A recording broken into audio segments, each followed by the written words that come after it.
Welcome to the Jamesburg Presbyterian Church. Today is Tuesday, June the 8th, 2021. So good to know that people are watching on Facebook even as we speak, and people are tuning into YouTube as well. Thank you very much for being a part of this virtual congregation. Today we're taking a look at the Gospel according to Mark, chapters 5 and 6. This is a very ambitious study. But I think that it's working out pretty well. We're projected to be finished on July the 20th with chapters 15 and 16 if all goes well. So that the whole study will take about 9 weeks, which is a good amount of time for a gospel such as Mark. One of the things I want to start off with is Mark is a masterful storyteller. And he tells stories so that the details are sometimes very subtle. Sometimes there's some inside jokes that Mark tells as he's telling the story, and we're going to see that in the beginning of chapter 5. Chapter 5, verses 1 through 20 is a famous story about Jesus casting out a demon. And so Jesus goes across the lake. And as soon as he gets out of the boat, a man comes up to him. The man has been living around the tombs, in other words, in a cemetery. And what we're told right from the beginning is that no one could restrain him. He had become so strong and so violent. They had tried to chain him in place, but even that didn't work. And during the day, he would howl like an animal, and during the nights, he would hurt himself. We're told he would try to cut himself with stones. Jesus, when he sees Jesus, he's kind of at a distance. He immediately shouts at the top of his voice, "What do you want with me, Jesus, Son of the Most High God? Swear to God that you won't torture me." For Jesus had said to him, "Come out of this man, you evil spirit." Jesus asks the demon in the man, "What is your name?" And the man, or the demon, says, "Legion," Legion, Legion. So what we usually take from that is that it just isn't one demon. The man is possessed by maybe a plurality of evil, multiple personalities. Maybe we would say that this guy had multiple personalities. All right, so Jesus, the demon says, "Allow us to leave this man and allow us to go to the pigs." Now they're in a Gentile area, and there are herders who are raising pigs. So the demons go to the pigs. The pigs immediately run into the water and drown themselves. And about this time, that the herders go to the city, tell the people what has happened. People come out, and they you would think that they would be happy about all this. They see this man who has been mentally ill for all this time. He's sitting there, he's dressed properly, he's in his right mind, and you would think they would be happy about this, but they are amazed, and they tell Jesus, "Why don't you leave?" And presumably this would be because they've lost all of those pigs. So again, just to pick up a few things, we're now in a Gentile area south of the Sea of Galilee, and one of the things that the story wants to tell us is that Jesus is starting to break down the barriers between Gentiles and Jews.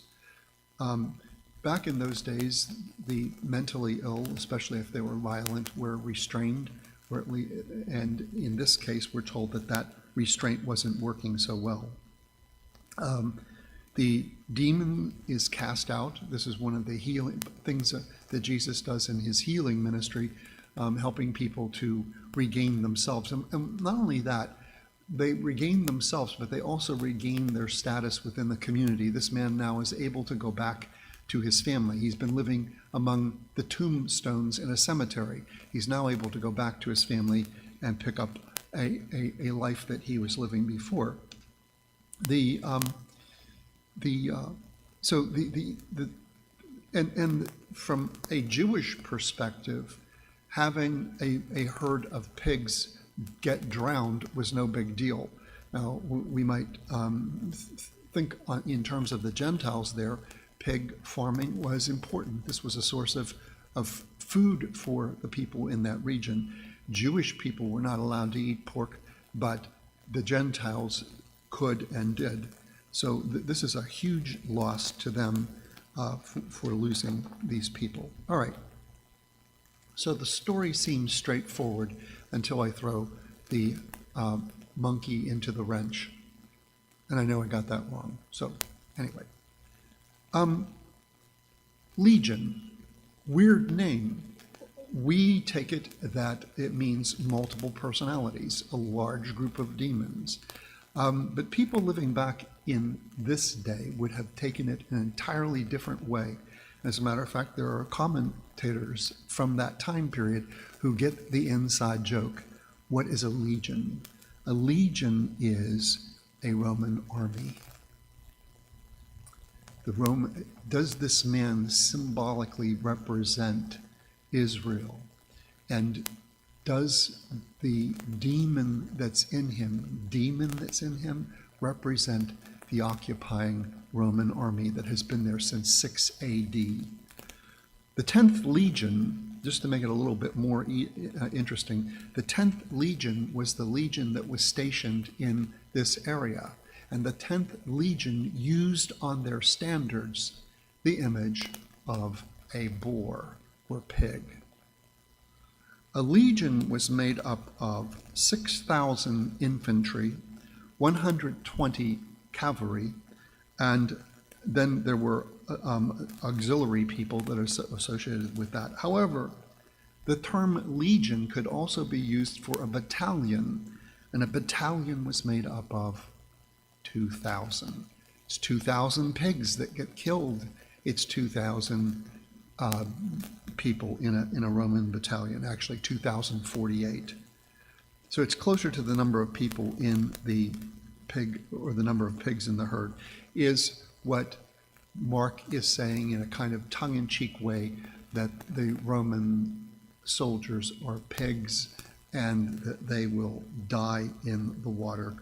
And it's also interesting, too, that as soon as Jesus gets out of the boat, this man comes and bows before Jesus. Is this kind of tongue-in-cheek saying that even the Roman army will bow before Jesus ultimately?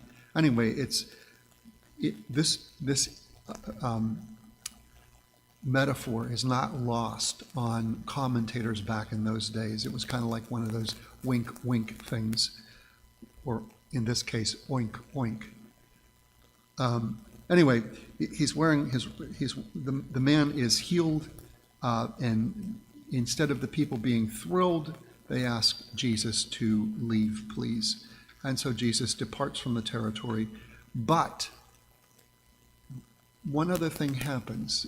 After the man is healed, he asks Jesus if he could join Jesus and his disciples. And Jesus says, no, but I tell you what you are going to do. I want you to stay here and proclaim the good news of God's healing to your own people.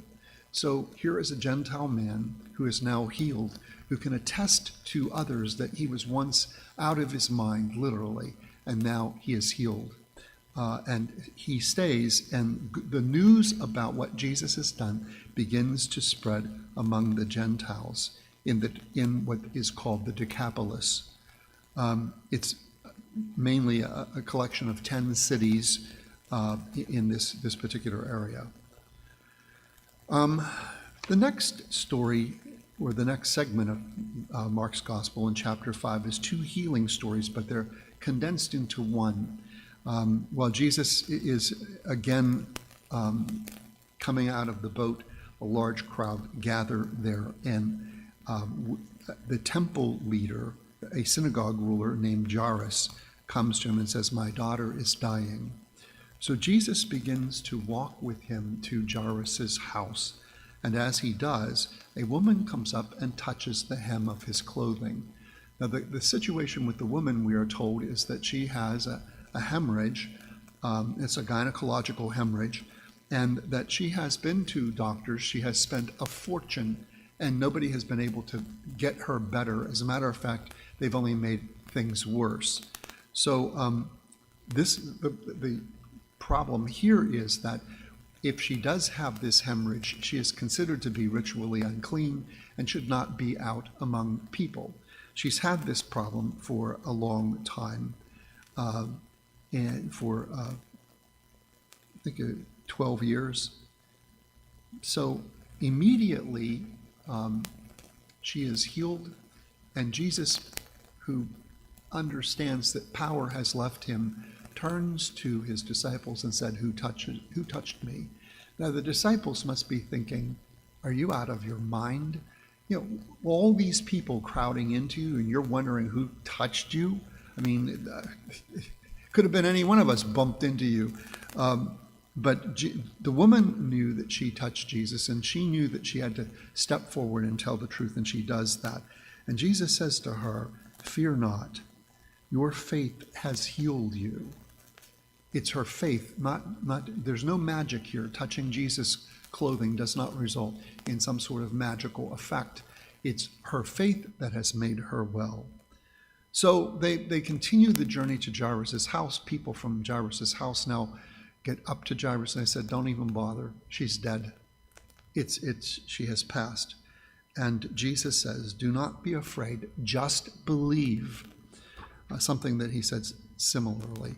He gets to the house, and the people actually laugh at him because he says to her, Why all this weeping and wailing? The child is not dead. She's only asleep. And they laugh at him. So he goes into her and says, Little girl, I say to you, get up. And immediately the little girl got up and walked around. Now, it's different from this healing story because there's healing stories like this in the Old Testament with Elijah and Elisha, is that they did prayers, they held the child. In this particular case, Jesus just took her by the hand and said, Rise, and she does. So these two stories are combined.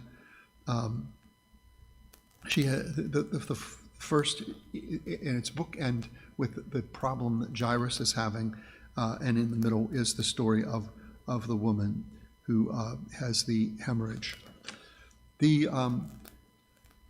In order for the woman to have even been out, she would have had to have had no issues of blood for a period of 7 days, and she would have had to have gone to a priest to be declared ritually clean. If this is not the case, then she's not permitted technically to be around other people. So her presence in the crowd even kind of jeopardizes her life, in that the people could pick up stones and throw them at her to kill her because she has jeopardized their cleanliness. So she is taking a huge chance in coming out, but the reputation of Jesus being a healer has been spreading. People want to have that healing in their lives. And again, all of this is because of faith. All right, the next story begins in chapter 6, and Jesus decides to go back to Nazareth in the beginning of the chapter. And he goes to the synagogue and he begins to teach. And the other men that are there say, Wait a minute, who does this guy think he is? Isn't this Mary's son and the brother of James, Joseph, Judas, and Simon? Aren't his sisters here with us? And they took offense at Jesus. And Jesus said, Only in his hometown, among his relatives, and in his own house is a prophet without honor.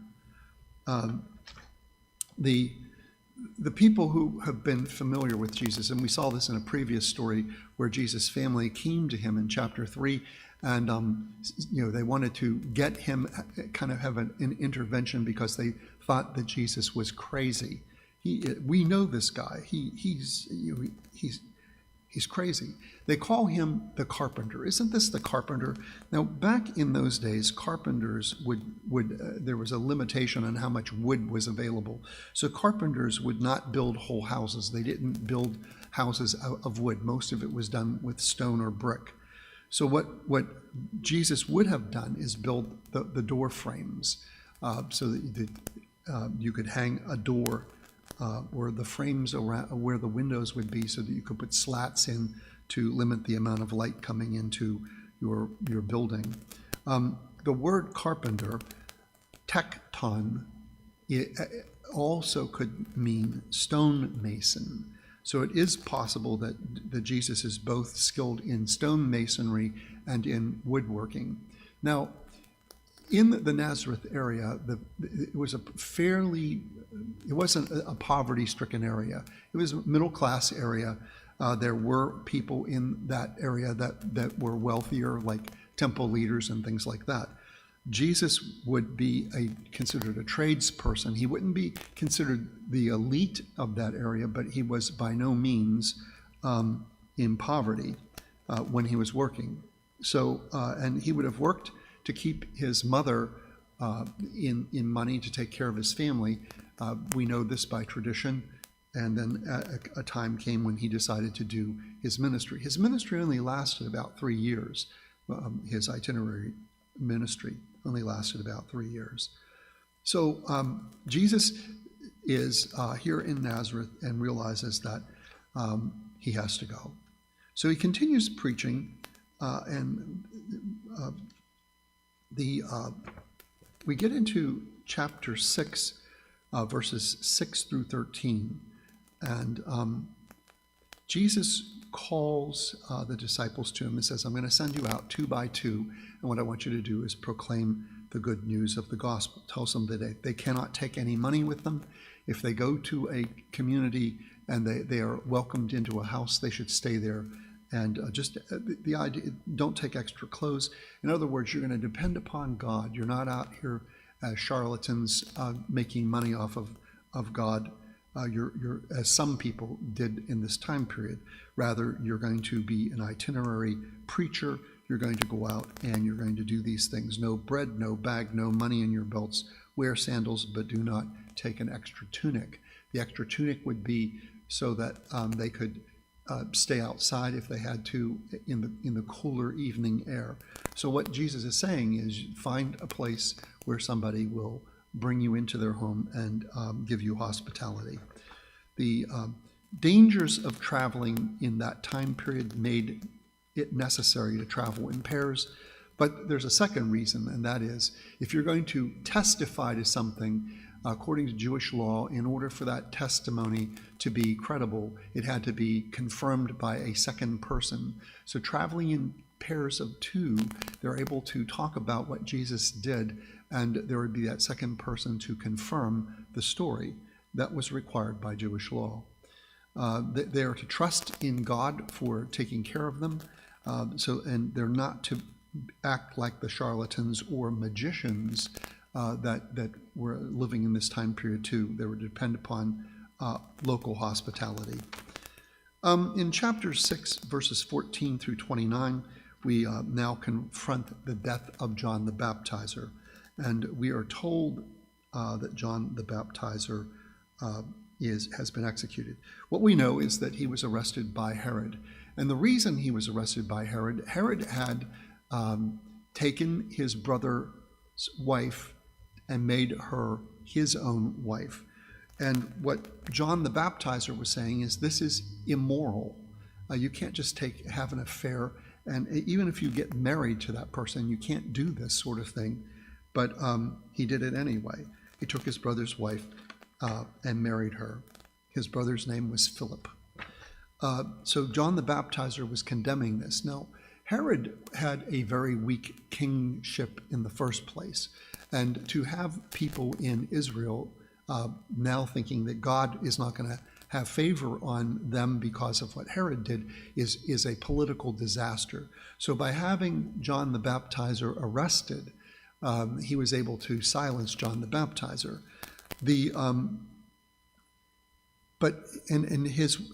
his new wife, Herodias, wants John executed, but Herod refuses to do this because he fears John, so he kind of protected him. So what happened is Herod gave a banquet for his high officials and military commanders, and Herodias' daughter came and danced for them. Now this would have been a very sensuous kind of dance. She would have been lightly clad, if you know what I mean, and it would have been a pretty wild event. Herod, who has never been the king of smarts, tells her, "Ask me for something, and I will give it to you as payment. You can have up to 1/2 of my kingdom. Just ask me, and I will give it to you." So she goes to her mother and says, "What should I ask for?" And her mother said, "How about the head of John the Baptizer on a plate?" So she goes, and because Herod has made this promise in front of all of his military people, in front of all the leaders of the nation, he has to do it. So he has John the Baptizer beheaded. Now we know from the Jewish historian Josephus that John was very popular, and his preaching was very popular among the people of Israel. And we are told that from Josephus, who has no investment in John the Baptizer, the people saw him as a prophet like Elijah or Elisha or one of the other great prophets. Maybe this is the new Jeremiah. So they believe that John is important, that he is God sent. So when he is executed, this is a big problem. The body is disposed of. The head, we're not told what happens to that. But John the Baptizer's disciples come, retrieve the body, and give it a proper funeral. Now, some people were saying that Jesus is John the Baptizer resurrected, or some people were saying he's Elijah, and some people were saying that Jesus is like one of the prophets of old. Herod shows that he recognizes that Jesus is a successor because he's now troubled by Jesus and what he hears about Jesus. So now we see that the plot thickens with the king greatly distressed at the preaching of Jesus. As we get towards the end of chapter 6 in the Gospel according to Mark, we are told for the first time that Jesus gathers the apostles. The difference between a disciple and apostle is a disciple is a student. An apostle is one who is sent out. So up to this time, they have been essentially students. They've been traveling with Jesus and learning. Now, since they've been sent out to the area to preach 2 by 2, they can be called apostles. And this is what they're called. So they get together. Well, when they come back, they report on how their missionary trip went. And Jesus says, why don't we come away to a place where we can get some rest? But they don't get too far because a crowd sees them and gathers. Now, Jesus has compassion on them. And the passage says, because they were like sheep without a shepherd. We've just been introduced in just a few sentences ago to the king of Israel, Herod. And Herod is supposed to be the shepherd. We are told that that's the job description of a king. He's not a shepherd. He's doing nothing. So what Mark is telling us is that the true shepherd is actually Jesus. And Jesus does some shepherdly things. Jesus has compassion on the people. He sees that they don't have enough food. So Jesus tells his disciples, why don't you get some food together? They go, wait a minute, we can't do that. Stop and Shop is closed now. So is ShopRite. And even if we could get into those stores, we would need the equivalent of 90 days of wages to buy the food that you would want. Or rather 8 months of wages in order to buy the food that you want. Jesus says, how many loaves do you have? They said, we have 5 loaves and 2 fish. So Jesus says, have the people sit down in groups, and we're going to serve them the 5 loaves and 2 fish. And when they collect the leftovers, everybody eats, everybody's satisfied. They have 12 baskets. And we are told in line 44 The number of people who ate was about 5,000. So Mark refers to the disciples for the first time as the apostles, and they feed the people. This would be the equivalent. They would have needed approximately 200 days of wages in order to buy the food that they needed. That's how large the crowd was. We're also told by commentators that while we're told that this is 5,000 men, that there were likely women and children there as well. So the crowd may have very well been larger than 5,000. We're just told the male count. And this is just one of the functions of this particular story. So it's also interesting to note that when how the story is compared to a situation in the book of Numbers, chapter 27. Moses finds the people like sheep without a shepherd, we are told. And so he has them arrange themselves in groups with leaders. And this is also another story like it in Exodus chapter 18. And Moses sees that the people are supplied food, manna from heaven. So Jesus is doing things that are similar to another great leader, Moses, and he is being the shepherd for the people, the shepherd that they do not have in King Herod. After this happens, Jesus tells the disciples to go off by yourselves. I'll catch up with you. First, I'm going to dismiss the people and then pray on the mountaintop. They're in a boat. They're in the middle of the lake, the Sea of Galilee, and a storm comes up. They're having one hard time trying to get anywhere. And Jesus walks on the water, and it looks like he's going past them, but he doesn't. They see him. They think it's a ghost. He's walking on the water. And the translation of what Jesus says is, "Take courage. It is I. Do not be afraid." I want you to just hold on to that one phrase, "It is I." When we translate Bible passages, we often translate them so that they meet the requirements of good English today. And we don't take into consideration what the original writer meant when he was talking about or writing these words.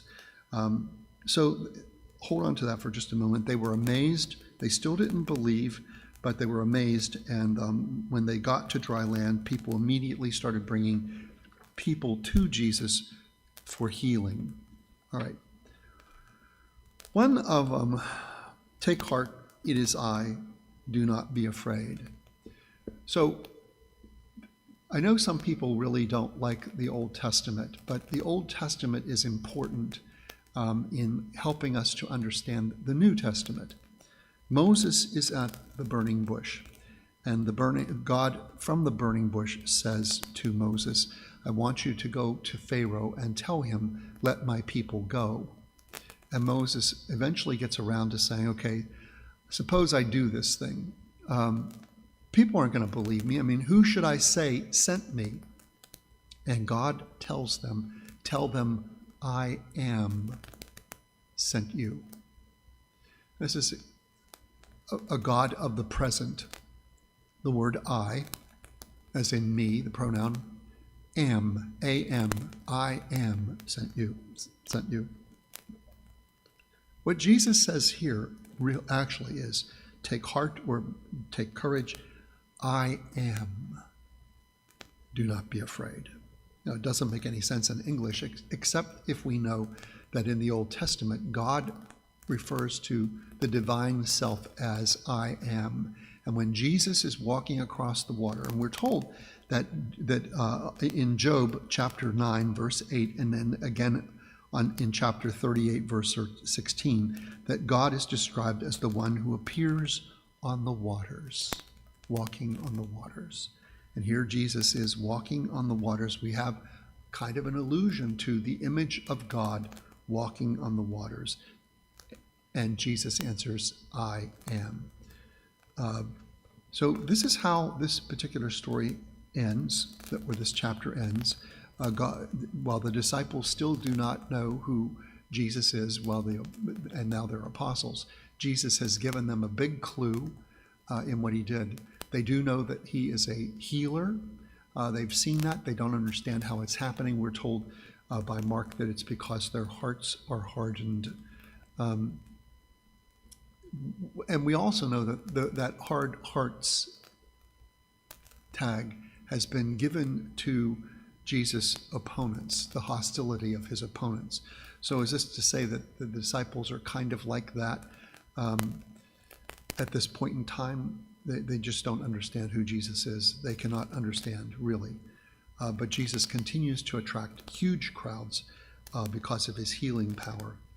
And so next week we'll take a look at chapter 7 and 8, and we'll get into now some controversy that gets Jesus into hot water, so to speak. Thank you for tuning in today. We will have a devotional tomorrow. It'll be good to see you tomorrow with something magical. Thank you. Stay safe, stay well.